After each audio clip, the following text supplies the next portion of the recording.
Rolling Rigor, sure, and you're dead. I'm sorry, but I just created 1,000,000 tokens and killed you. Oh my god.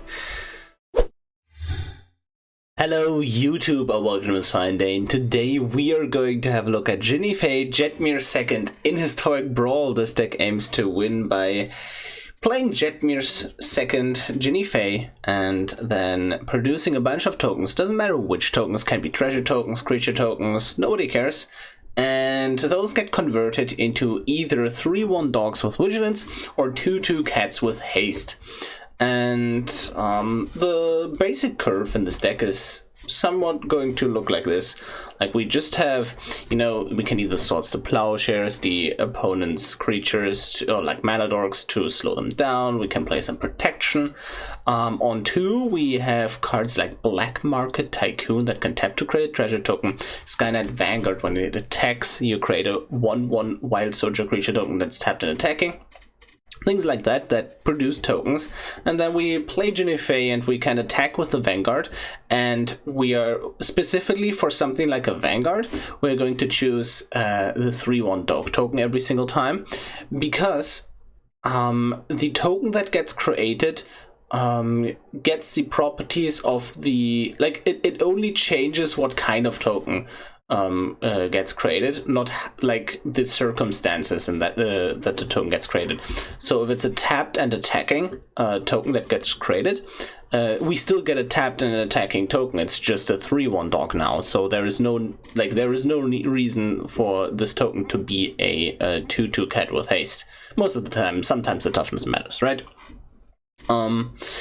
Like, as we go up the mana curve, we see some really spicy cards. Legion War Boss is really scary. Chandra, Acolyte of Flame.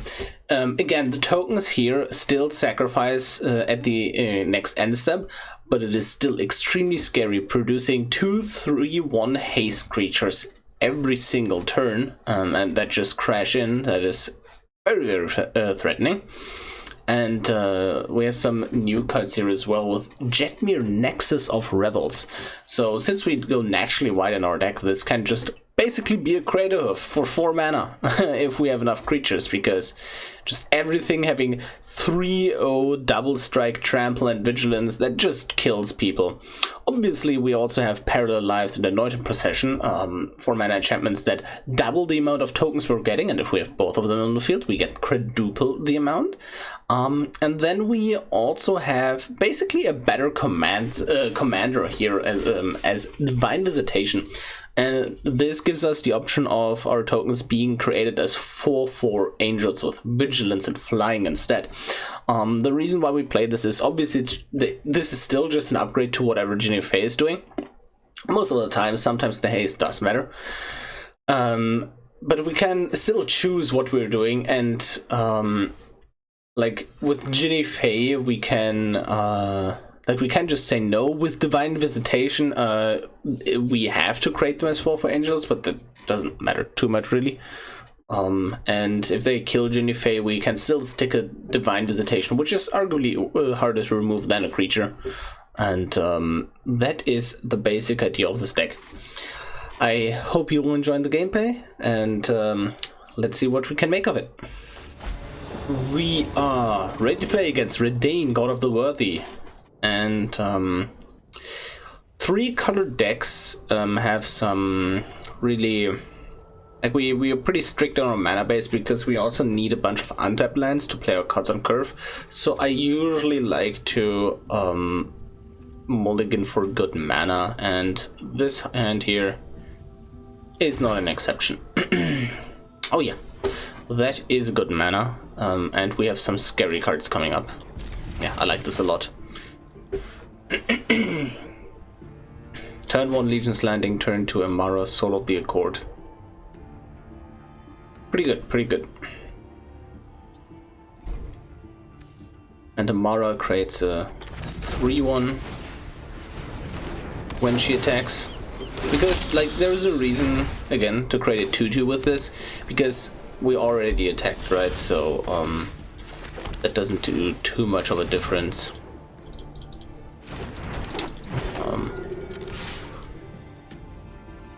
The opponent has a Swords to Plowshares. Nope, just cycling a cast out.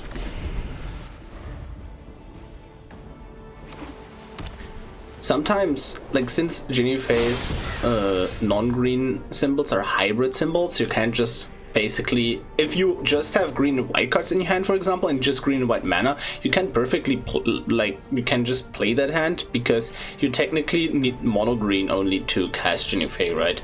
So I think that's pretty cool about that. So now do this, create a dog. And next turn I can play Jetmir, and I am actually going to have 6 creatures, so they have Trample and Vigilance as well. Oh, brutal Doomscar. That was basically the only card there that could have helped them in that way. That was really clutch. Okay, now I think I'm going to lose this game if this deck is what I think it is. And it's board wipe tribal that tries to play the Redained backside, at least against my deck right now. Yep, they didn't miss a land drop.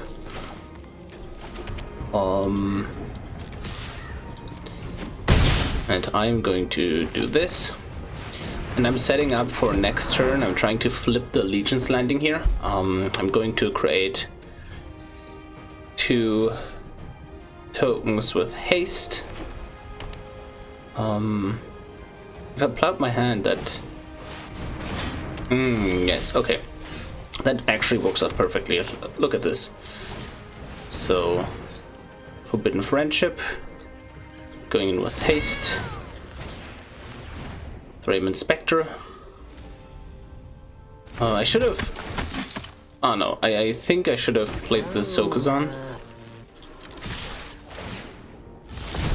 And my idea was to do something along those lines, but opponent is dead anyways. Yeah, wow, that was explosive. Jetmir and Jinnie Fay coming in clutch. GG.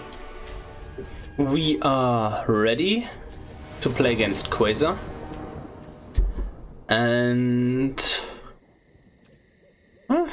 this hand is interesting. I'd like to have something a bit more resilient. I'm assuming that this is Esper control. There is a 1-card combo with this commander, Lich's Mastery. It's an enchantment that has a lot of text, but one of the lines is whenever you draw a card, whenever you gain life, you draw a card, and then this says whenever you draw a card, you gain life. So you just draw your deck and kill the opponent with it.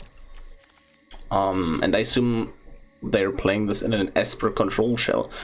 So I'm not too sure how useful this lightning bolt is going to be. This Shatterstorm is not looking great. Let's mold this.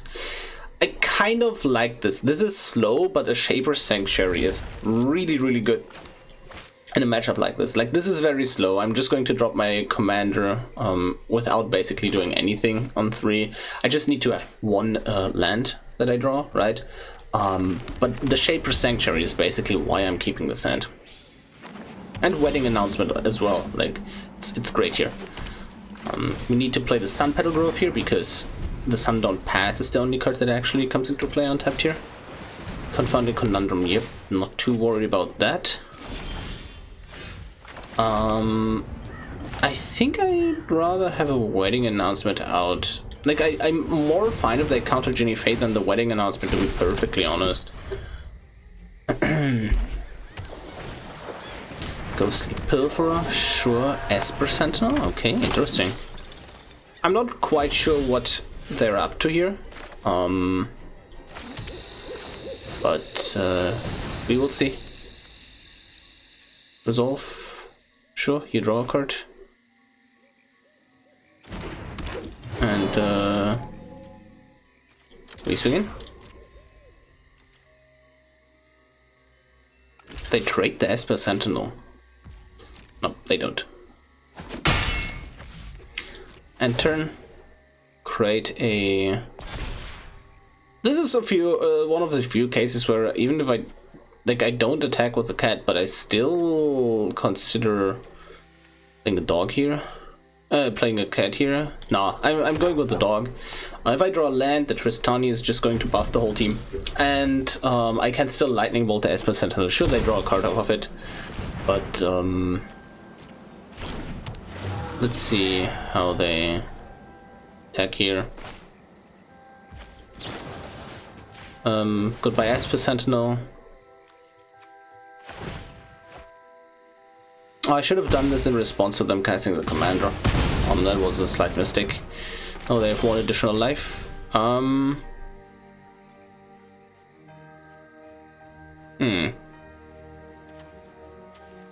That's actually decently annoying. If I put this Mikaos on X equals 2, I can actually play the Venerated Loxodon with it. Yeah. I think I'm going for that. I'm creating another token with wedding announcement. Okay, and then next turn should be extremely scary for the opponent. Yep. Another dog. And let's see, if I draw a land, then this board should be very lethal. Rite of Harmony being discarded, that's fine. Curse of Silence. Oh, naming Trastani. Wow. It's obviously great for them, right? They still haven't had any single, like, spot removal to kill my cards with the Shaper Sanctuary. But this board is still very, very troublesome for the opponent here. Yeah. And I'm just going to attack with everything except the Mikaos. Yeah, they concede because that's it's so much power on the board. Wow, GG. We are ready to play against Grazilex. And oh, awkward hand. Kind of awkward hand. If we had like an untapped land, like a mountain or a plains here, that would just like basically turn every of these tapped lands into untapped lands. Do I need a faster start though, is the question. Probably don't need it. I assume this Cathar's Crusade is going to get countered because I think they are going with Mono Blue Tempo as their deck, as Grazilex just is a 3-drop that draws them cards when they connect with creatures. Let's take a 3 mulligan. This is actually one of those hands I was talking about earlier, where sometimes you just have playable hands, even with 2 colors, and I think this is one of them. Pharisee, yep, as expected. Untapped land, oh, beautiful. Boseiju, and I think I just want a Shaper Sanctuary. They're going to target my creatures quite a bit, I believe. Yeah, let's go with... I could go Mikaos to Lunarch or Intangible Virtue. Let's just resolve the Virtue, make everything big right from the start. Curiosity and holding up a counterspell, that is their plan right now. Drawing cards, keeping out counterspells. The way you play around counterspells is you overload them, basically, and put every threat into a single turn, or give them something else that they need to worry about. For example, this Mikaos coming in with X equals 2, and they have to basically counter that as well, or return it to hand. But if they return it to hand, Shaper Sanctuary actually just draws us a card. Okay. So they're like super fixated on Jinnie Fay. Nope, they're not. I'm not going to block this. And they're venturing and drawing a card here. Drawing 2 cards actually. So I assume they missed their land drop. But they still have 2 mana up if they have a land drop. And yeah, that was really good by them. I like that. Jinnie Fay, counter. No counter. miscast, sure. And Pester.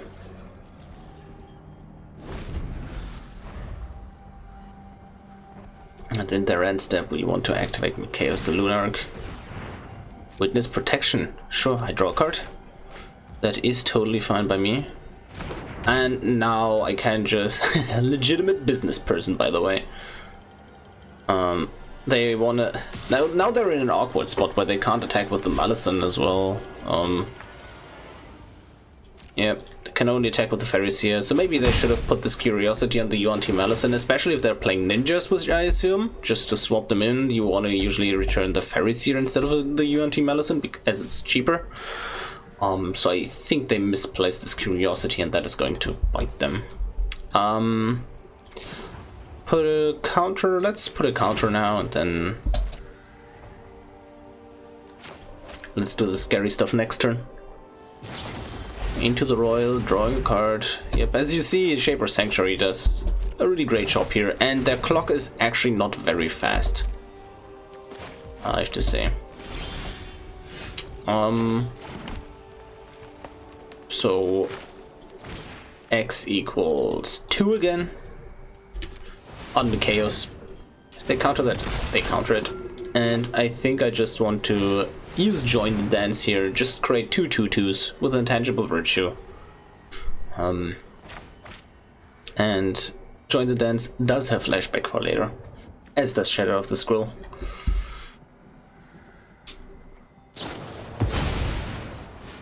Yeah, Mystic Subtool. Yep, let me draw that card. Thank you very much. And this is basically like... Witness Protection is a good card in decks where you can use it. And I think this is definitely a deck where you can use it, but it also makes things awkward where, like, they really couldn't attack with Grazilax because otherwise I block with my commander and then, you know, I get this back to my command zone. They draw 2. Like, they are drawing a lot of cards, but this Shaper Sanctuary also draws a lot of cards. Oh, Gala Greeters.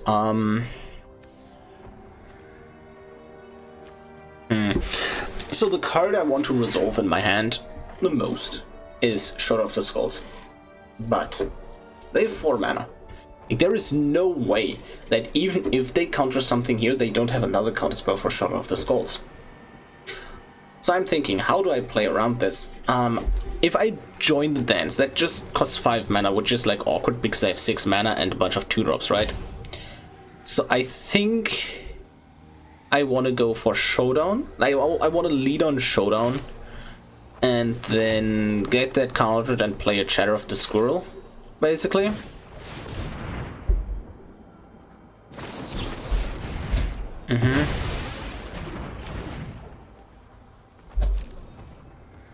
Sure, I swing it with my Vigilance creatures.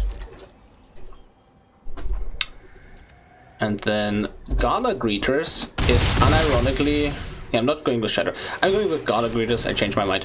Because that thing is actually going to come in really handy. So usually how this works, you play this on turn 2. And then on turn 3, you play Jinnie Fay, a creature enters, now you create a tapped treasure token, another creature enters, and you put a counter on Gala Greeters. That's the purpose.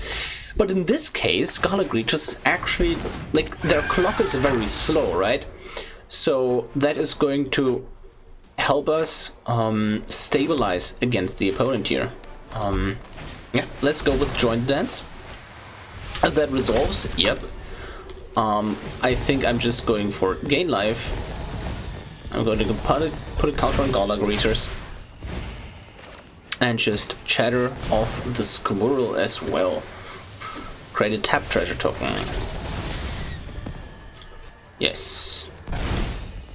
And swinging in with these here. I should attack with Jinnie Fay as well, to be honest. Because if they block Jinnie Fay with Grazilax, that is something I actually want to happen. Oh wow. Oh wow. Okay, Hydro Virtue happens, sure.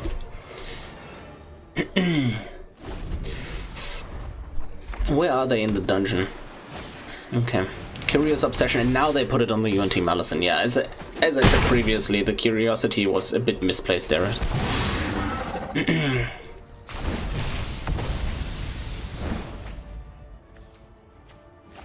And the life from the Gala Greeters is actually just going to be really, really relevant here.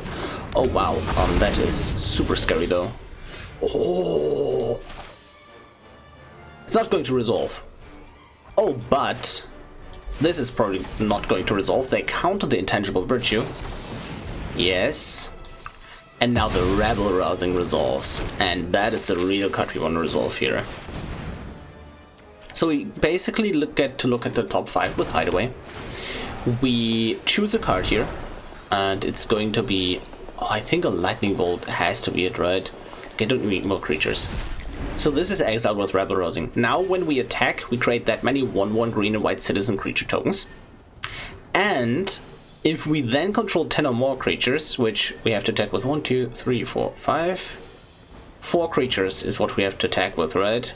Yeah, we have to attack with 4 creatures. Then we are in business, as they say. Do we need all the other cards to hold back?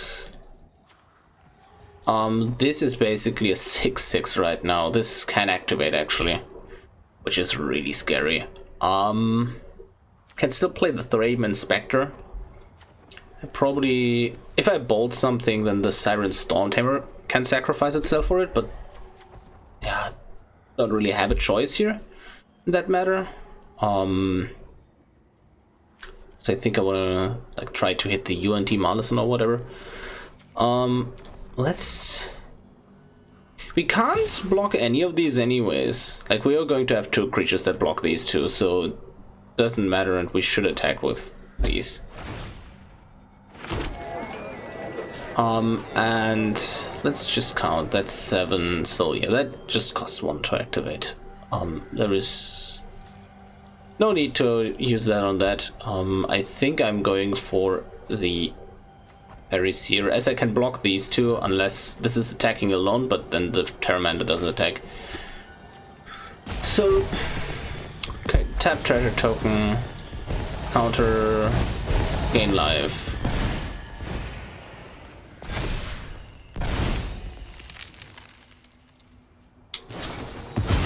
Lassiter plating. Scary, scary.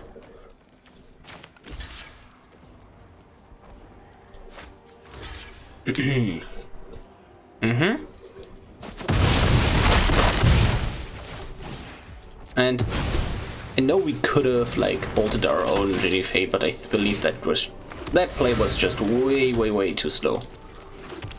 And I think just not shocking myself here and not keeping up Heroic Intervention is what I actually need to do here to survive. Like, I could keep up Heroic Intervention, but what good would they do to me? They're swinging for 6, 7, 8 in the air. They're not. That is crazy. Target creature phases out. Sure. Each player loses 1 life. You could have just attacked with a huge creature in the air. Oh, doesn't actually matter. Let's draw first. Oh, that doesn't actually matter. Although destroy target artifact or enchantment. I want to destroy this Mystic Subdual, but that doesn't work because the Siren Stormtamer can sacrifice itself to counter the Sprouting Renewal. That's unfortunate.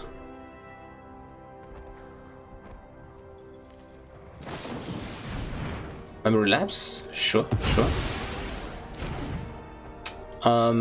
And I do not have enough damage to kill them. Even if I swing it with everything, I believe. What is going to face out the Gala Greeters, I assume? Not that it really matters. Oh, I'm going to draw a card off of that. Yo, Do you know what you just did? Ah, that's a sorcery.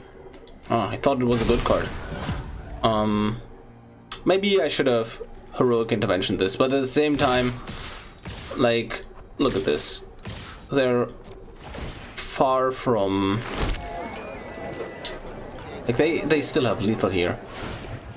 Because that's 5, 6, 7, 8... Oh no, that would have been one off lethal then. Oh wow. It did misplay. I should have just heroic intervention this.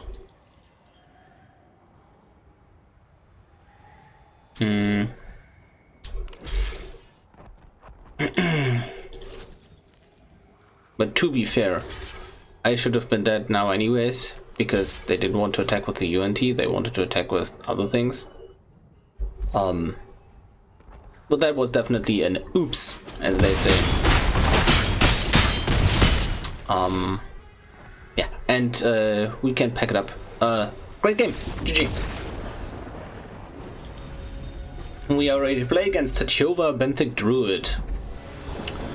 And let's see. Oh my god. Okay, I'm going to gamble on drawing a green source with this hand.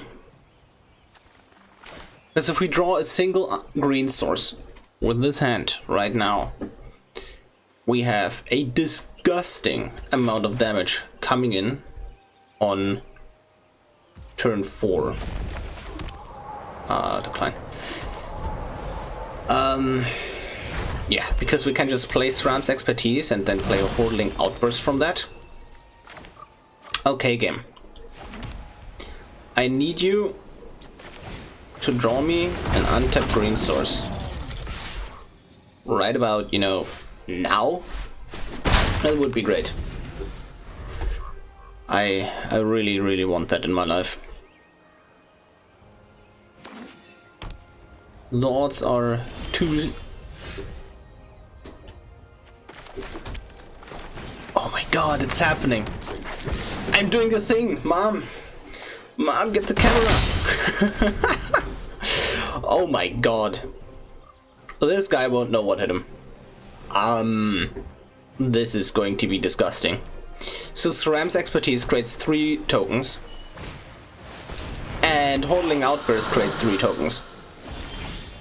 So what's about to happen is we play Sram's Expertise and then we can cast a card with mana value 3 or less from the hand as well.